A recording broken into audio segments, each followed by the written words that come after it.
seen George Washington's house today or before? All of us, very good. So we're 3 miles away from George Washington's house. Where the house is called Mansion Farm. Now here, this is called Doe Run Farm. To us here in Mount Vernon. Doe Creek. It's back behind the mill here. That's it. The tide's going out, muddy trench back here. All right, so that creek is an important puzzle piece for General Washington's milling and distilling operation out here. That's why these buildings are out here 3 miles away. So, but at first, in 1761, General Washington is a tobacco farmer first here at Mount Vernon, just like his father and his brothers. But in 5 short years, General Washington is going to start getting himself in tobacco debt to England. Because when we were in the colonies, and you grew tobacco, it was a tobacco trade. You had to barrel it and ship it. So there were shipping fees, taxes, crew fees, lots of fees just to get over there. George Washington's crop here at Mount Vernon was very poor. We found out there's a bit too much clay in the soil for really, really nice tobacco growth. So he's going to decide to start earning cash money instead of trading for English goods. So he's going to switch his main crop from tobacco to wheat farming in 1766. Educate himself about crop rotation, finds out it works. He'll rotate those fields. Well, he's going to harvest that wheat off. He's going to sell it, earning some cash money. Well, he's going to see there's more money in flour. Demands of the market. So the candle goes off in his head. I need a mill. So he hires a millwright from Pennsylvania by the name of Jonathan Ball. He comes from Bucks County. Him and General Washington looked at the lay of the land of this 8,000 acre farm. They choose this location to put the mill because of Doe Creek.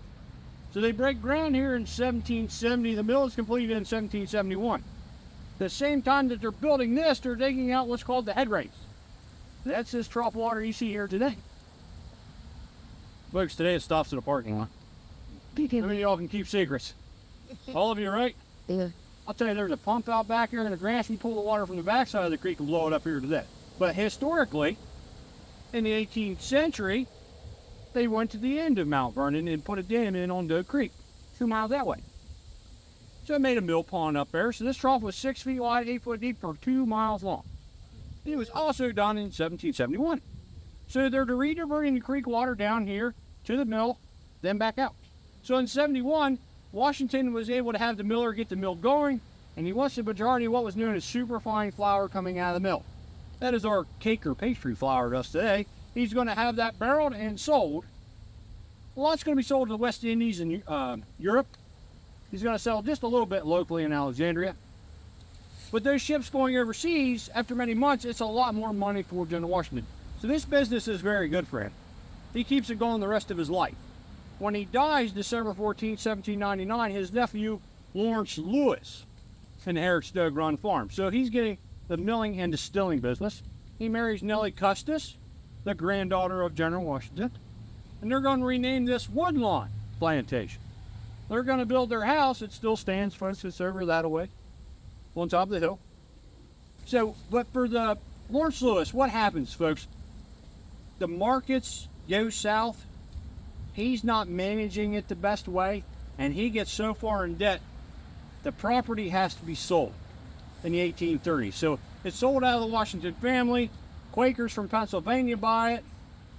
They're probably selling off any good milling equipment that was left inside the mill. And by the 1840s, the original mill is taken down. It's recycled into some housing here in the area. So this is sadly a reproduction, guys. So in the 1920s, this is a state park first. They're going to team up with the FFA, the Future Farmers of America, to help pay for an archaeological dig. They do a dig, finding the mill foundation, building the stone wall as you see here today, and they're going to recycle a mill themselves. A lot of this mill is an 1814 mill from Front Royal, Virginia. It was just moved here. They wanted a mill here for Washington's 200th birthday in 1932. But it didn't have any water. They just read signs. It wasn't until the Mount Vernon Ladies Association take over this property in 1997, 2002, the mill works again. We're going to make cornmeal for you all today. Now, guys, that was a lot of information I threw at you. Who has questions? Good east. Anybody? Good thing. All right, folks, let's get inside and learn more about You can see. I'm going to talk to you about millstones, how they work, and what they're going to be milling for General Washington. You a bit. I think everybody, the consensus is likes making money, right? So does General Washington. So let's talk about the money operation side first, shall we? That's this side over here to my right. These two millstones are called French burr stones. They're made of freshwater quartz. Finding all this freshwater quartz just outside of Paris. It's known around the world that quartz will make flowers shoot for a fine. That's the golden ticket, folks. The finer the flower is, the whiter the flower is, the better price you got for it. There's a question I ask all my court. You like white rabbits? You like whole wheat? Sure. Let me count the that's up. Like that's just stinky. You had your hand up, you just like reds. Me too, you can tell. So, folks, you get more hands on a whole wheat. You take usual, right? New York, it's more healthy. They don't know that in Washington's day. And it was a status thing. If you could afford white breads and pizza, it's meant to have money. So they want that stuff to be as white as snow. So General Washington, being a smart businessman, is not going to mix any other grain in that set of milk. So we did drop the brightness in this trial. Because of how white it is and how fine it is, you determine the facts of this thing. He's not going to take that risk. This side is going to fill up his pocketbook, making his flat. He's going to buy a second pair of millstones over here to my left. There is country stone made of Virginia granite. They take care of all the other grains grown here at Mount Vernon in that crop bait, such as corn, rye, oats, barley, buckwheat, and some dried teas. So pea soup, but more like that. This side's going to feed Mount Vernon. If anything milled here stays here. Now, granted, both sets do the same exact thing. They work the same exact way. Just always remember it. It's just different stone. You know, this side we have opened up for you. There's two stones to the set. Bottom stone embedded to the floor is called a bed stone. It does not move. The top stone you can barely see here and the one on the blocks here, these are called runner stone. They spin or run over top. Now, if you look at them very closely, there's grooving patterns carved into each one called furrow. It's like a farm field, you got a furrow to land. It's the same thing. We got furrow, lands, furrow, land. This stone needs to be flipped over, set back down on top of the bed stone, on top of the iron spindle. Once we do that, the furrow is crisscrossed like this. Okay? So as the runner stone passes over the bed stone, makes that center action, we're going to cut that grain over and over again. Everybody see that okay? The parallel phrase. Fully decent. All right. So you never want the top stone to touch the bottom one while it's turns. If that happens, there's an old saying. You will get grit in your grain. Folks, that means you're eating stone and that's bad for the food. My example would be make a sandwich, go to the beach, throw it in the sand, pick it up and take a bite. No one wants that. There has to be a small gap in between it and millstone. Now, you can see the iron spindle in the center of that bed stone over there? That's actually adjustable through a compound lever called a minus test. So we're able to move that spindle up and down through two timbers and the gear pin. Tyler Miller is going to show you that downstone. And that's what that runner stone sits on, is that iron spindle. And that's the close lever he's going to pull on to start this guy to melt. Right now he has those millstones together. That's like putting a brake on a car. That water wheel can't move. And once he gaps them by taking the brake off, he's ready to add water in by pulling down the water staff. Everybody see this lever right here? This is called a water staffer control shaft. And if you follow it, it goes all the way over there to that wooden box called the flume, where there's a gate in there at the bottom. That gate will slide open.